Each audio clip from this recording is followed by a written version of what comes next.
Hi everyone, welcome to my channel. Today we will be discussing a topic that has been the subject of much debate in the beauty industry. Self-tanning products and their potential to cause premature aging. Despite their popularity, some people are concerned that these products could be harmful to their skin. To address these concerns, we will be exploring the science behind self-tanners, including how they work, their safety profile, and whether they can cause aging. But first, let's take a brief look at the history of tanning and how it became a symbol of beauty and health in Western society. So for the people that are new here, I am Dr. Kim de Tollenare and I make videos about everything related to beauty and medicine.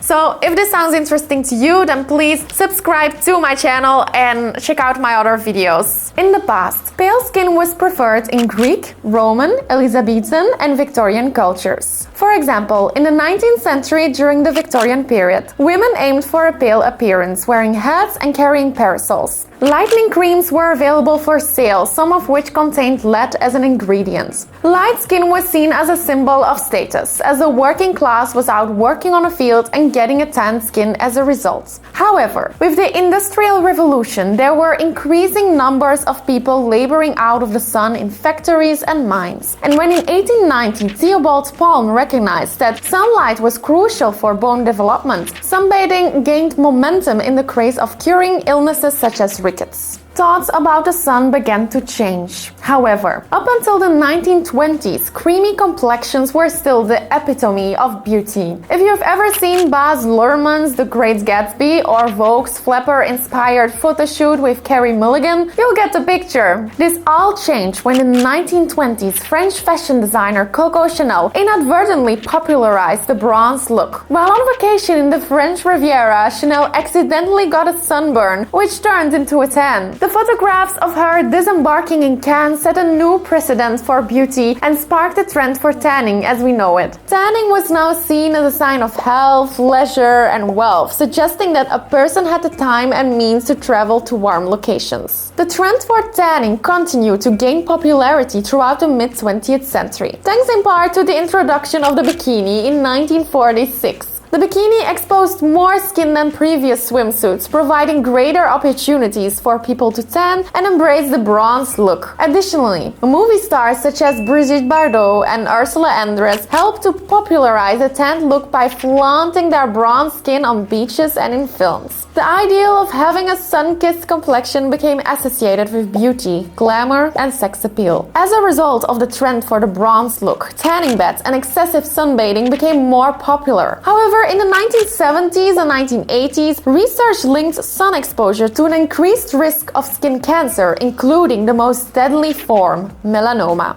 To protect their skin from the sun's harmful rays, dermatologists and doctors began to encourage people to use sunscreen in the 1980s. Despite these warnings, tanning beds continued to gain popularity in the 1990s and 2000s, but by the late 2000s and early 2010s, there was a growing awareness of the risks associated with indoor tanning, including premature aging. In 2010, the American Academy of Dermatology launched a public awareness campaign warning about the dangers of indoor tanning, while tanning beds became subject to stricter regulations in many countries around the world. As a response to the increased awareness of the damaging effects of the sun on the skin, there was even a trend in the early 2000s in the fashion industry to promote a very pale, porcelain-like complexion on models on the runway. This trend was intended to discourage excessive tanning and to promote a more natural skin tone, in contrast to the conventional idea of beauty that favored a sun-kissed look. However, this trend was short-lived and did not become popular, as the desire for a healthy, sun-kissed glow returned to fashion and beauty. Luckily, more and more people have become aware of the harmful effects of the sun and tanning beds, and thus an increasing number of people try to avoid sunbathing and tanning beds. However, the desire to have a bronze, golden glow remains, since it is the Western beauty ideal, and therefore many people choose to use sunless tanning products to achieve a tan without exposing their skin to harmful UV rays. Let's talk more about sunless tanning products. The history of sunless tanning dates back to the early 20th century, when tanning lotions were first developed as a way to darken the skin. These early lotions contained ingredients such as iodine,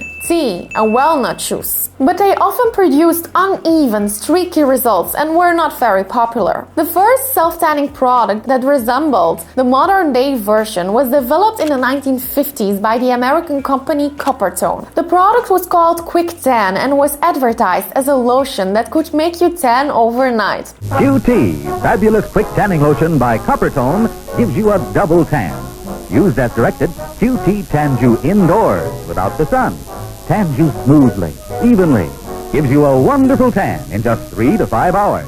However, early self-tanners had a reputation for producing unnatural-looking orange or yellow tans, so they did not become popular until the 1970s when improvements in self-tanning products made the tans look more natural and resemble the self-tanners that we use today. In the 1980s and 1990s, self-tanning products became more widely available and began to gain mainstream popularity. Companies such as L'Oreal, Estee Lauder, and Clarins introduced their own versions of the product, and improvements in formulation and technology led to more natural-looking tans with fewer side effects such as streaking and odor. Today, self-tanning products are widely available and come in a variety of forms, including lotions, sprays, mousse, and wipes. Did you know that 36% of women in the US use self-tanner regularly? More and more people are trying to avoid the damaging effects of the sun and using self-tanners to get a good, nice golden glow. However, some people worry that self-tanners might be bad for their skin and can cause premature aging. This has led to debates about whether self-tanners are safe to use. I did some research on this topic and I want to answer the question, can self-tanner age you? But first, let's talk about how self-tanner works. Self-tanner is a product that can give you a fake tan without having to be in the sun. Most self-tanners contain an ingredient called dihydroxyacetone, DHA. And DHA was first discovered in the 1920s by a German chemist named Franz Fischer.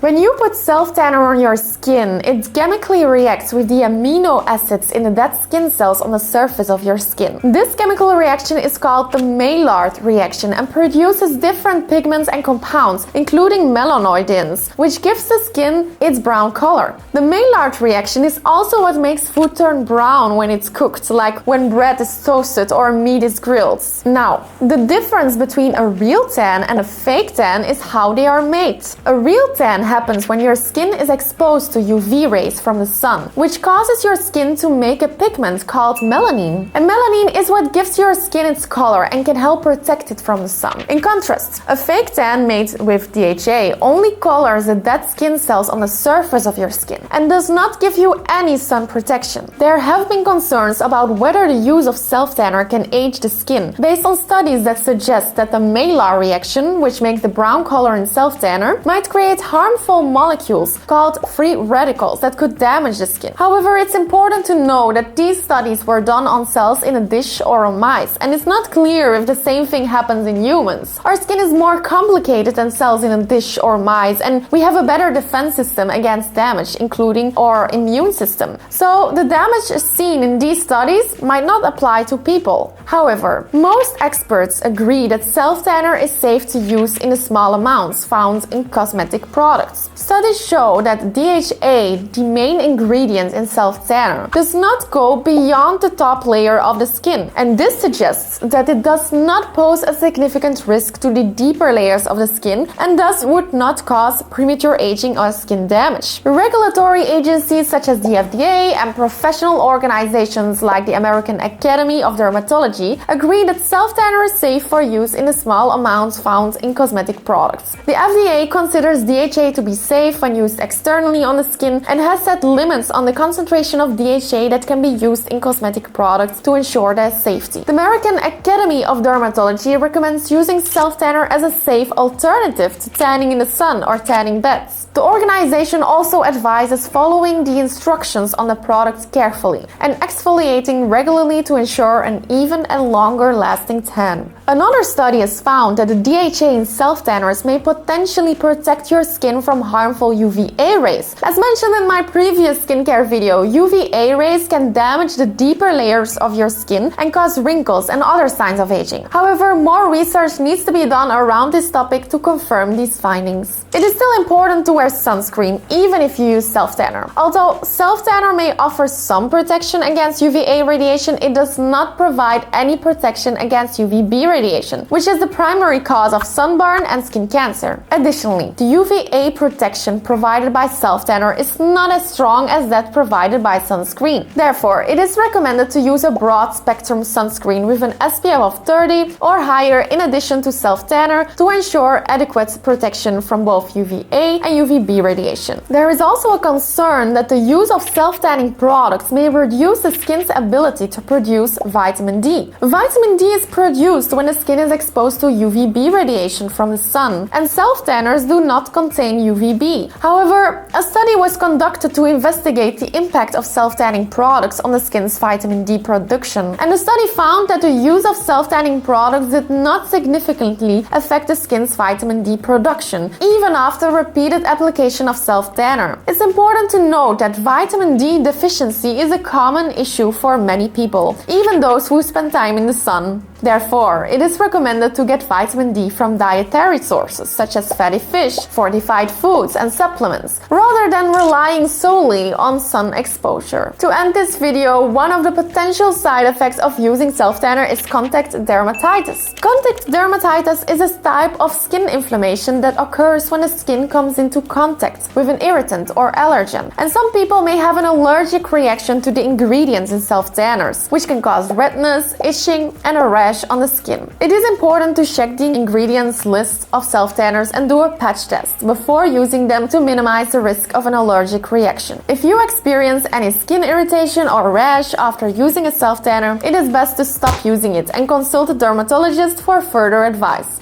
To conclude, there is currently no clear evidence that self-tanners cause premature aging or DNA damage in humans. Some studies suggest that they might even protect the skin from aging, but more research is needed to confirm this. Self-tanners are generally considered safe to use in the small amounts found in cosmetic products and are a safer alternative to sun exposure or tanning beds, which can increase the risk of skin cancer and accelerate skin aging. Remember to always follow the instructions, exfoliate before use, and don't forget to use sunscreen to protect your skin from harmful UV rays.